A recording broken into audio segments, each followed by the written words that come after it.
आज हिंदू रक्षा दल देहरादून के प्रदेश अध्यक्ष ललित शर्मा के नेतृत्व में सैकड़ों लोगों ने डीएम कार्यालय जाकर मस्जिदों पर लगे लाउड स्पीकर में डेसिबल से तेज आवाज पर अजान को लेकर जताया विरोध। कार्यकर्ताओं ने कहा कि पहले भी हम डीएम साहब को ज्ञापन दे चुके हैं, लेकिन प्रशासन मूक दर्शक बना बैठा है। मजे की बात यह है कि ज्ञापन के दौरान आज पाकिस्तान से लेकर अफगानिस्तान और चीन की बमबारी तक की बातें हुई। देखिए ये पूरी खास रिपोर्ट। आज हम लोग यहाँ इकट्ठे हुए हैं। हम इकट्ठे होने का हमारा जो मकसद था वो ये था कि जो मंदिरों मस्जिदों में जो लाउड स्पीकर लगे हुए हैं, इसमें सुबह शाम जो अजान बजा करके हिंदू धर्म को जो है ना नीचा दिखाया जाता है। इसमें ये कहा जाता है कि अल्लाह ही सर्वश्रेष्ठ है, अल्लाह को जो न माने वो काफिर है। तो हमें लगता है हम ये बात क्यों सुने।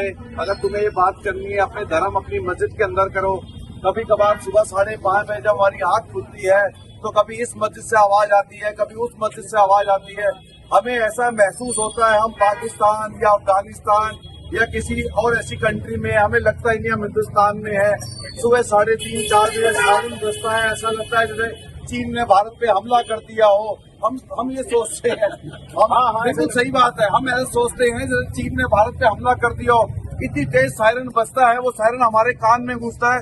हम नींद से कच्ची नींद से जागते हैं, तब हमें पता चलता है अच्छा ये तो रोजे चल रहे हैं, अच्छा ये तो मस्जिदों से बच रहे हैं। वरना आदमी सो के कच्ची नींद से उठता लगता है चीन ने उस पर हमला कर दिया भारत पे। ये स्थिति बड़ी दयनीय है और हमें तो ये समझ नहीं आता हम सब लोग इकट्ठे होकर यहाँ ज्ञापन देने क्यों आते हैं। क्या प्रशासन शासन को नहीं पता कि मस्जिदों से आवाज आती है?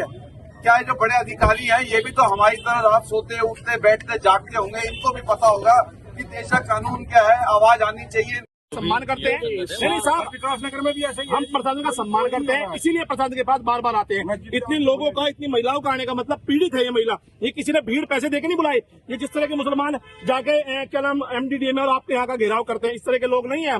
हम संविधान को मानने वाले लोग हैं साहब, तो इनको भी संविधान सिखाया जाए। आप ही लोग सिखाओगे इनको संविधान। सर वो कहा है कितनी बार हम लोग आते हैं, शिव है, हमारे राम है, हमारे कृष्णा है, कण कण में जहाँ सनातन परमात्मा का दर्शन करता है उन सबका अपमान, जैन धर्म का अपमान, जितने धर्म है सबका अपमान, ये हम बर्दाश्त नहीं कर सकते। और 5 टाइम हमारे कानून में इसी चीज को बोला जाता है कि अल्लाह के सिवाय और कोई इबादत के लायक नहीं है।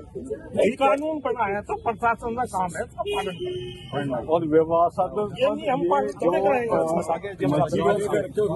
ये अरबी भाषा में बोला जाता है, क्योंकि हिंदू को समझ में आएगा नहीं, मुसलमान सारा समझ जाता है कि जो अल्लाह की इबादत नहीं करेगा वो काफिर है।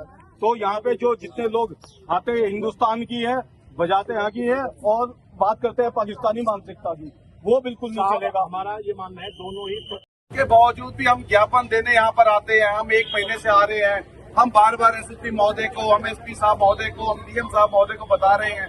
उसके बाद भी हमारे देश में, हिंदुस्तान में हिंदुओं की सुनवाई नहीं हो रही। हमें तो लगता है शायद हम लोग ना किसी अरेबियन मुल्क में रहते हैं, हम हिंदुस्तान में रहते ही नहीं है।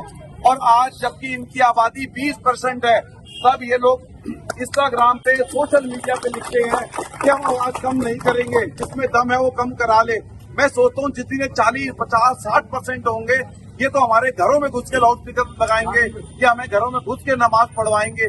मुझे तो ऐसी स्थिति नजर आती है आने वाले 10, 20, 30 सालों के अंदर।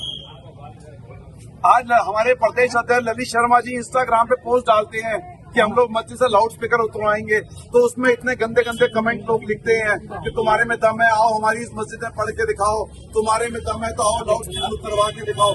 ये खुले हम चैलेंज हमें देते हैं। अगर हम लोग भी इनके जैसी बुद्धि विवेक वाले हो जाए और जाकर लड़ने जाए तो सरकार क्या बोले कि हम लोग आपस में लड़ाई झगड़े कर रहे हैं, हम लोग माहौल खराब कर रहे हैं। जबकि देखा जाए तो प्रोवोक करते हैं ये लोग हमारे को सोशल मीडिया। अगर कार्रवाई नहीं हुई तो हम जाके मेव वाला मस्जिद पे हनुमान चालीसा पढ़ के दिखा देंगे, क्योंकि हम वो लोग हैं, हमारे लिए हर जगह हनुमान जी है, हमारे जगह हर जगह सनातन है, हमारी हर मिट्टी में सनातन है। हमें किसी की मस्जिद से कोई परेशानी नहीं, मगर हमें हनुमान चालीसा पढ़ने के लिए भी तो रोका जाए। और फिर ये आंदोलन क्या है सर, ये बहुत बड़ा आंदोलन बैठेगा।